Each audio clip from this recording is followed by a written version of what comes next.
Most Grasshopper scripts don't feel complicated because of their length. They feel complicated because you don't know which parameters control the main outputs.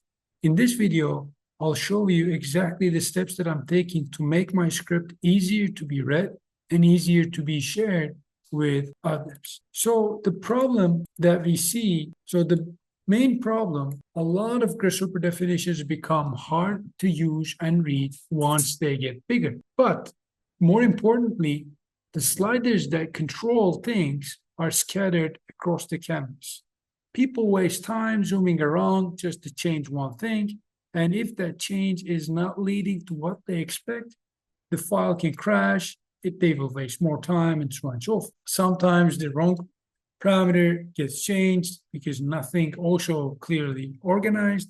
Even if the script works, it's still a little more frustrating to control, and it will give a bad taste in your mouth after you use it.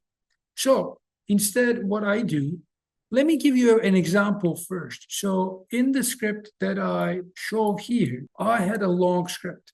It's very well organized, or at least I did my best to organize the script. But still, at the end of the day, I was relying on another operator, a person who will use the script to run it, and then get the outcomes, right? Therefore, I used some kind of a small, simple idea to put everything into one spot. And in that one spot is in control panel.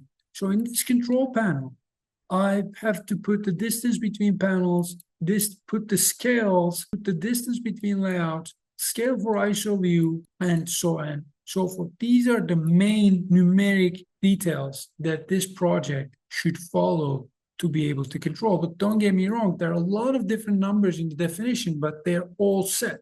So you don't need to, or the operator doesn't need to worry about them. Therefore, what I do instead, again, if I go back to my Google Doc, I decide which parameters actually matter. I separate key controls from the rest of the definition.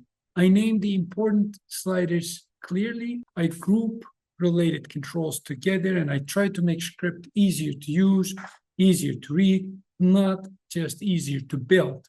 I want the change feel more intentional rather than random for my future self and for the people who are going to use this. So if I go back to my canopy example, you see, if you remember this example, we have a lot of inputs, right? A lot of things are going in and out. So first, for instance, we first define the distance between each arc or line, right? So why don't we do this? Why don't I take this, right-click to this, and say hidden? And then I can take this, remove from this group, and take it up here, and then right-click to it, say distance between arcs, okay? And I can also group this. I can take the same name just to be safe. I can put this as a group name as well. I can right-click to this, remove from the group, pull this here, right-click again, wireframe, wire display hidden, right-click to it, and then say number of arcs. And in this way, I exactly know, and I group this at the name of this group, number of arcs here. And then subtraction is something I care. Therefore, I'll keep it as it is. However, what I want to do here is basically I want to take this guy, wire display hidden,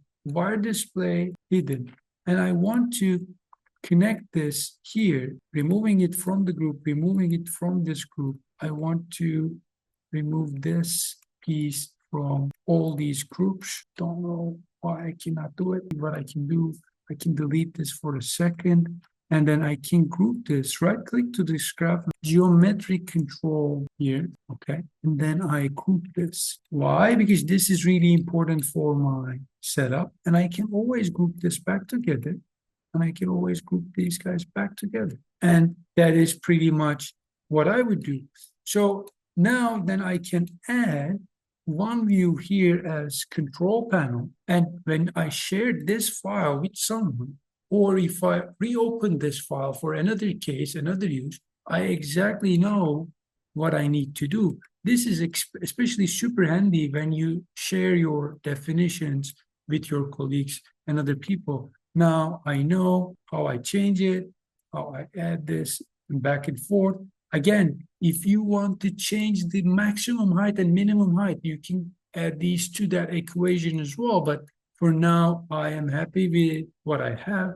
And when I change geometry control, I see that geometry control is also changing along with what I am having with the numbers here. If you want to get an access to this exercise file, just follow the link in description and join my free community. If you're serious about learning Grasshopper, you can book a call with me with the link in description so that we can sit down and chat and see how I can help you with your Grasshopper journey.